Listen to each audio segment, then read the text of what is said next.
नहमदुहु व नुसल्ली अला रसूलिहिल करीम। अम्मा बाद, आज की गुफ्तगू में एतकाफ से मुतालिक चंद मसाइल हम पढ़ेंगे। एतकाफ की 3 किस्में हैं। एक एतकाफ वाजिबी होता है, एक एतकाफ सुन्नत होता है और एक एतकाफ नफली होता है। वाजिबी एतकाफ वो होता है जिसमें आदमी नजर मान ले, मन्नत मान ले कि मेरा फलां काम अगर हो गया तो मैं इतने दिन का एतकाफ करूंगा, तो ये एतकाफ उस पर वाजिब है।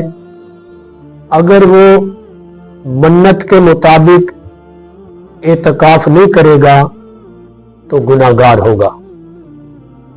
सुन्नत एतकाफ जो है वो रमजानुल मुबारक के आखिरी अशरे का एतकाफ है। ये एतकाफ सुन्नत है और नबी करीम सल्लल्लाहु अलैहि वसल्लम ने इस एतकाफ के बड़े फजाइल भी बयान फरमाए और आप आखिरी अशरे का एतकाफ भी फरमाया करते थे। तीसरी किस्म एतकाफ की वो नफली एतकाफ है। उसका कोई वक़्त शरीयत ने मुकर्रर नहीं किया। जितनी देर कोई मस्जिद में ठहरे, नमाज के लिए आया है, वो मस्जिद में दाखिल होते ही एतकाफ की नियत कर ले। वो 2 मिनट मस्जिद में ठहरे एतकाफ की नियत से तो एतकाफ का सवाब नफली उसे मिलेगा। इसलिए ये 3 किस्में एतकाफ की। रमजानुल मुबारक का जो सुन्नत एतकाफ है उसके अंदर आदाब की रियायत रखना कि दिन में रोजा रखना जरूरी है, शर्त है। ये नहीं कि कोई एतकाफ में तो बैठा हुआ है लेकिन रोजा नहीं रखता।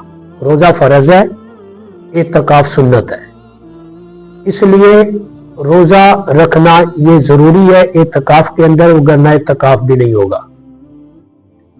और इसी तरह नौजवान एतकाफ में बैठ जाते और साथ मोबाइल भी लेके एतकाफ में बैठते हैं।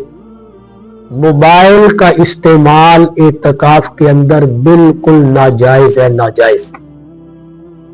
क्योंकि एतकाफ का मतलब यह है कि अल्लाह से लो लगाई जाए। ये 9-10 दिन जो आखिरी अशरे का एतकाफ होगा, इसमें सिर्फ अल्लाह के साथ राबता रखा जाए दिन रात। कभी दुआओं के जरिए, कभी तिलावत के जरिए, कभी नवाफिल के जरिए, कभी तस्बीहात के जरिए। लेकिन अगर मोबाइल पर लगा रहा तो अल्लाह से राबता नहीं होगा और ये एतकाफ के आदाब के भी खिलाफ है। इसलिए मोबाइल से बिल्कुल परहेज करना है एतकाफ में। और दूसरा अदब यह है कि आमतौर पर एतकाफ में बैठते हैं वो मुंह लपेट कर रखते हैं दुल्हन की तरह कि हमारा चेहरा किसी को नजर ना आए। तो ये भी कोई जरूरी नहीं है। चेहरा ढांपना एतकाफ के अंदर कोई जरूरी नहीं है, बल्कि आप आम नमाजियों की तरह मस्जिद में रहे, तिलावत में, जिक्र में, इबादात में मसरूफ रहे, फर्ज नमाजों में शरीक हो। और ये पर्दे लगाना भी कोई जरूरी नहीं है, ना सुन्नत है। पर्दे लगाने का सिर्फ एहतमाम इसलिए से होता है कि आदमी तन्हाई और खलवत में आसानी के साथ अल्लाह से अपना राब्ता कायम रख सके और अल्लाह की इबादत में खुशू खुजू के साथ लगा रहे। क्योंकि सामने बैठ के तिलावत करेगा, कोई आ रहा है, कोई जा रहा है, तवज्जो जो है वो बढ़ती रहेगी। तो ये पर्दे लटकाने का मकसद सिर्फ इतना ही होता है कि तवज्जो इधर उधर न जाए। तिलावत कर रहे हैं उसमें यकसू रहे, नवाफिल पढ़ रहे हैं उसमें यकसू रहे, वगरना ये जरूरी नहीं है और ना ही ये सुन्नत है। और अगर कोई बगैर पर्दे लगाए भी एतकाफ में मस्जिद में बैठा रहे तो उसका एतकाफ भी हो जाएगा। اللہ پاک ہمیں یہ مسائل سمجھنے کی توفیق عطا فرمائے۔